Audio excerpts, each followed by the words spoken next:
Eu quero compartilhar uma palavra que foi gerada no meu coração a partir da leitura de Hebreus capítulo 6. E essa palavra foi como uma orientação muito preciosa para a minha vida e para a vida de outros irmãos também. E aqui eu faço algumas observações que eu aprendi com outros irmãos e escutando outros irmãos pregarem. E o texto é Hebreus 6:4. É impossível, pois, que aqueles que uma vez foram iluminados e provaram o dom celestial e se tornaram participantes do Espírito Santo e provaram a boa palavra de Deus e os poderes do mundo vindouro e caíram, sim, é impossível outra vez renová-los para arrependimento, visto que de novo estão crucificando para si mesmos o Filho de Deus e expondo-o à ignomínia ou vergonha. Porque a terra que absorve a chuva que frequentemente cai sobre ela e produz erva útil para aqueles por quem é também cultivada, recebe bênção da parte de Deus, mas se produz espinhos e abrolhos, é rejeitada e perto está da maldição, e o seu fim é ser queimada. Quanto a vós outros, todavia, ó amados, estamos persuadidos das coisas que são melhores e pertencentes à salvação, ainda que falamos dessa maneira.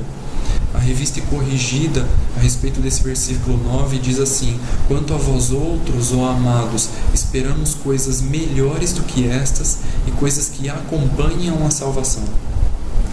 10. Porque Deus não é injusto para ficar esquecido do vosso trabalho e do amor que evidenciastes para com o seu nome, pois servistes e ainda servis aos santos. Desejamos, porém, continue cada um de vós mostrando até o fim a mesma diligência para a plena certeza da esperança, para que não vos torneis indolentes, mas imitadores daquele que pela fé e pela longanimidade ou paciência herdam as promessas. A parte que diz que eles caíram e é impossível que sejam renovados ao arrependimento pode gerar um pouco de discussão teológica no nosso meio, mas eu não estou aqui para tentar trazer uma explicação teológica a respeito desse texto. Eu creio no que Jesus disse em Lucas 15 a respeito de 3 parábolas: da dracma perdida, da ovelha perdida e do filho pródigo. A ovelha perdida, o pastor deixou as 99 ovelhas no aprisco e foi atrás dessa ovelha perdida, recuperou e trouxe ela de volta. O filho pródigo, que pediu a sua parte na herança, foi viver dissolutamente, caiu em si e voltou para a casa do seu pai. Mas o que eu quero realmente compartilhar é o que foi gerado no meu coração a partir da leitura desse capítulo 6 de Hebreus aqui. É que houve uma turma específica que experimentou coisas preciosas da parte de Deus, e mesmo assim eles caíram e por alguma razão eles não voltaram mais. Nos versículos 4 e 5 faz uma lista de 5 coisas que eles provaram da parte de Deus. Eles foram iluminados, provaram o dom celestial, se tornaram participantes do Espírito Santo, provaram a boa palavra de Deus e os poderes do mundo vindouro. E mesmo assim, eles caíram e por alguma razão eles não voltaram mais, não encontraram mais espaço, lugar de arrependimento. Essa palavra me gerou um temor muito grande no coração, porque isso mostra que todos nós estamos sujeitos à queda e sujeitos a não voltar mais por alguma razão, mesmo depois de ter provado da boa palavra de Deus, mesmo depois de ter sido participantes do Espírito Santo, mesmo depois de provar os dons. Essa turma especificamente caiu e não voltou mais. E existia uma mentalidade no meu coração que isso jamais ia acontecer comigo, que isso, quando acontece, eu escuto sobre outras pessoas que estão afastadas da fé, afastadas do caminho, me gera uma tristeza muito grande, mas existia algo escondido no meu coração que era uma mentalidade mais ou menos assim: isso aconteceu com eles, mas jamais vai acontecer comigo. E na leitura desse capítulo 6 de Hebreus, acendeu um alerta de que todos nós estamos sujeitos a essa queda. Mas essa não é a vontade de Deus. Depois o escritor de Hebreus expressa aqui o seu amor para com esses irmãos que estão perseverando aqui na fé e dizendo aqui: amados, de vocês nós esperamos coisas melhores e esperamos coisas que acompanham a salvação. Esperamos que vocês demonstrem coisas que acompanham a salvação. E depois ele expressa um desejo que ele tem pelos irmãos, um desejo de que eles mostrem até o fim a mesma diligência. O que é diligência? É responsabilidade, zelo, cuidado. E aqui ele expressa o seu desejo para que os irmãos mostrem essa mesma diligência até o fim e sejam imitadores daqueles que pela fé e longanimidade, perseverança, paciência herdaram as promessas. Isso mostra o valor que nós temos diante de Deus. Nós temos muito valor diante de Deus e Ele não quer que nenhum de nós se perca. Por isso Ele nos alerta, Ele nos adverte a respeito, através desse capítulo 6 aqui de Hebreus. Ele não deseja que nenhum de nós se perca. Ele deseja que a gente mostre a mesma diligência até o fim. Ele tem uma expectativa a nosso respeito, que a gente demonstre a mesma diligência, a gente demonstre coisas melhores, a gente demonstre coisas que acompanham a salvação até o fim. Ele espera que a gente seja imitadores daqueles que pela fé e paciência herdaram a promessa. Essa foi a palavra que foi gerada no meu coração a partir da leitura desse capítulo 6 aqui de Hebreus. Eu gosto demais da epístola de Paulo para Timóteo. Ele começa as suas duas epístolas dizendo que Timóteo era o seu verdadeiro filho na fé, que ele tem lembranças boas da sua fé não fingida, e nesse mesmo tom paterno e nesse mesmo tom de cuidado, ele dá uma recomendação para Timóteo. Em 1 Timóteo 4,16 ele diz assim: Timóteo, tem cuidado de ti mesmo. E com essa palavra eu aprendi que existe uma parcela de responsabilidade da nossa caminhada com Deus que é só nossa. E ela é intransferível. Não é possível você transferir para outra pessoa cuidar de você mesmo. Isto é, existe uma parcela na nossa caminhada com Deus, uma porcentagem dela, que é uma responsabilidade só minha de cuidar de mim mesmo. No que eu devo cuidar de mim mesmo? Paulo fala aqui: tem cuidado de ti mesmo, porque fazendo assim salvarás tanto a ti mesmo como aos teus ouvintes. Então, o que eu devo cuidar de mim mesmo? Da minha salvação, de salvar a mim mesmo. É isso que Paulo está falando aqui para Timóteo. E eu ouvi um pastor contando que ele fez uma viagem para Israel, e lá em Israel os adolescentes vão para o exército e ficam 3 anos no exército, onde eles aprendem a matar e aprendem a atirar com metralhadora. E com 15 anos eles saem para as ruas e vão para suas casas com uma metralhadora pendurada no ombro, 24 horas por dia. Eles vão no shopping, vão passear, eles estão com essa metralhadora. Por quê?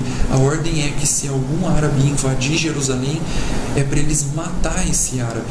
Essa é a importância que Jerusalém tem para os judeus. Se algum árabe entrar em Jerusalém, é para matar esse árabe, porque não é para invadir a cidade santa. Em Salmo 137, o salmista diz assim: que se resseque a minha mão direita se eu me esquecer de ti, ó Jerusalém. Que se pegue a minha língua ao céu da boca se eu me esquecer de ti, ó Jerusalém. Isso demonstra a importância que os judeus dão para Jerusalém. E essa deveria ser a importância que nós temos que dar para a nossa salvação.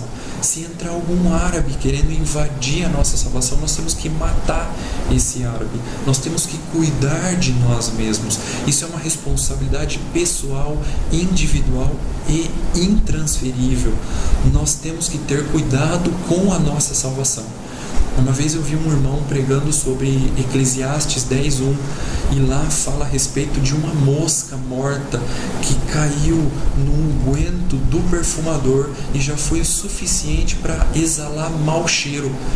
Assim é um pouco de estultícia misturado na sabedoria. Isto é, uma mosca, uma pequena mosca morta já é o suficiente para estragar o perfume todo, já é suficiente para exalar mau cheiro no unguento do perfumador. Assim é um pouco de estultícia que entra na vida de uma pessoa sábia. Então nós temos que tomar cuidado com essas moscas mortas que podem cair no nosso unguento. Eu fico pensando por que essa mosca morta caiu no unguento do perfumador, porque estava destapado.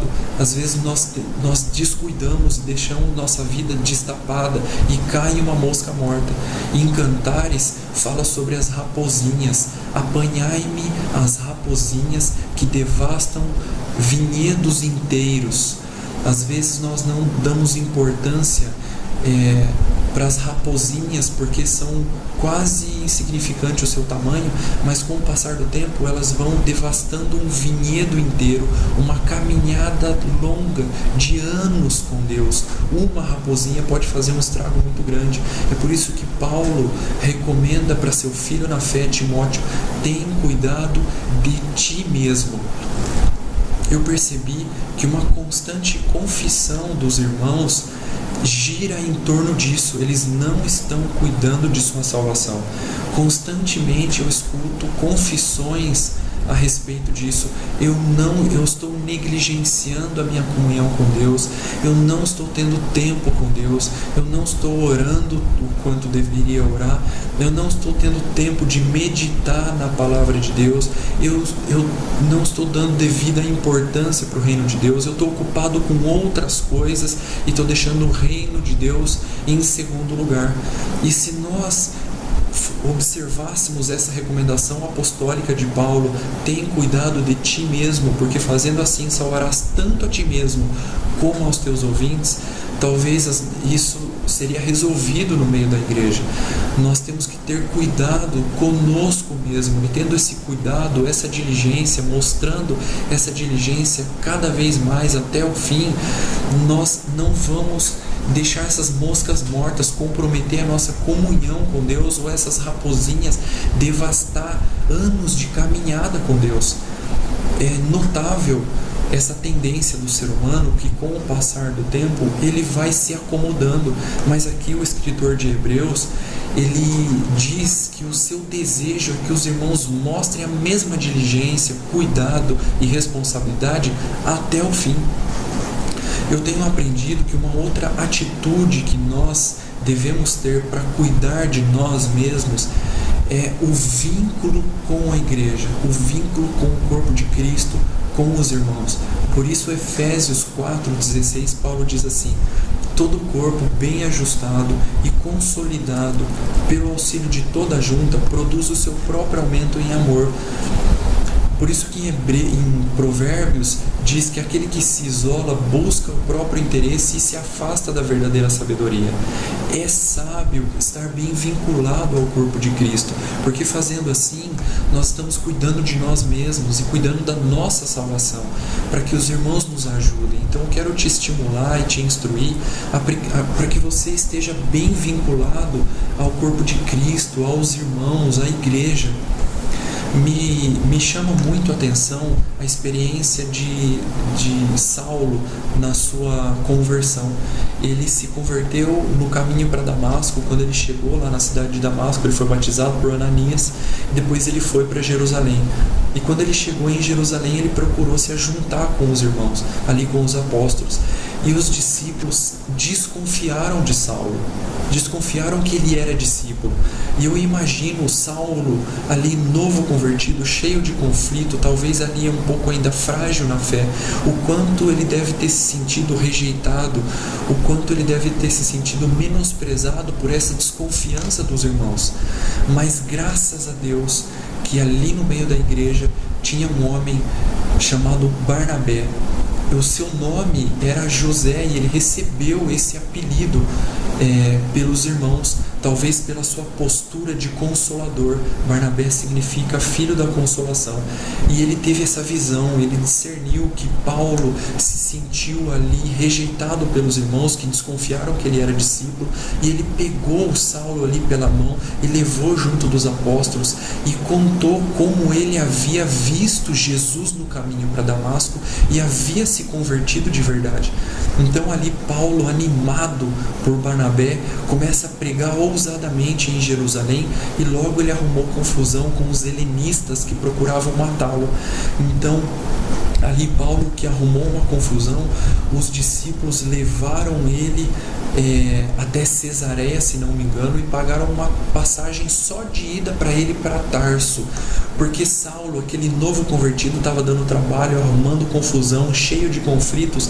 Talvez os irmãos não tiveram muita paciência ali com ele e já compraram uma passagem para ele só de ida para Tarso e mandaram ele para Tarso, e lá ele fica não sei quanto tempo.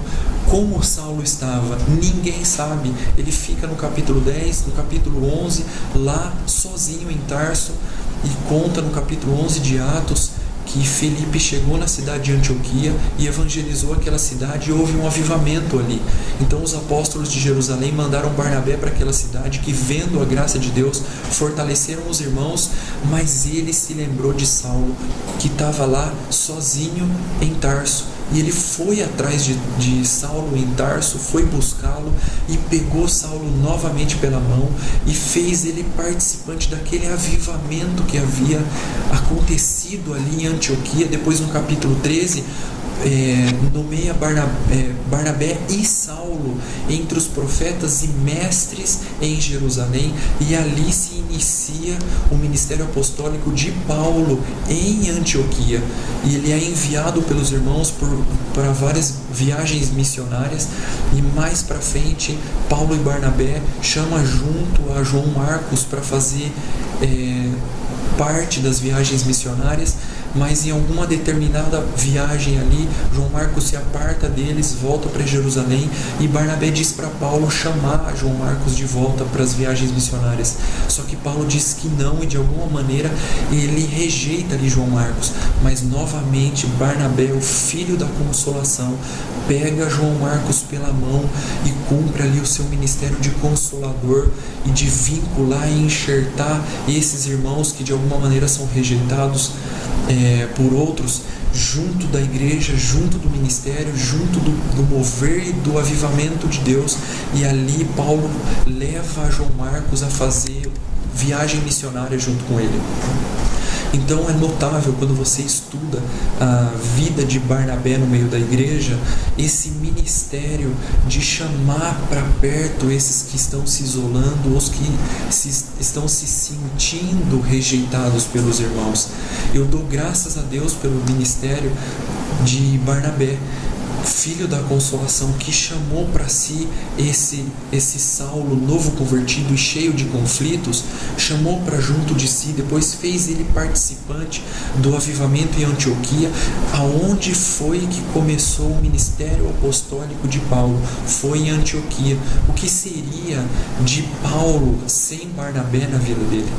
Então talvez você se encontre na vida de Saulo, novo convertido, cheio de conflitos, e eu quero te instruir, te estimular para que você se aproxime dos irmãos, para que você não fique sozinho, para que você peça ajuda, peça oração, porque isso faz parte do cuidado que você tem que ter com você mesmo. Ou talvez você se encontre no lugar de Barnabé e identifique que no meio dos irmãos, no meio da igreja, no meio da congregação, tem ali um novo convertido cheio de conflito, que está se sentindo isolado, um peixe fora d'água, ou está se sentindo rejeitado por alguns irmãos de alguma maneira. Então exija de você uma postura de Barnabé, de se aproximar desse irmão e fazer ele participante e verdadeiramente enxertado no corpo de Cristo. Então eu quero te estimular e te instruir e abrir os teus olhos para esse ministério de Barnabé no meio da igreja. Eu oro e peço a Deus para que Ele levante Barnabés no meio da igreja, porque esses novos convertidos que estão chegando no nosso meio podem ser os futuros Paulos da nossa geração. Deus abençoe a todos.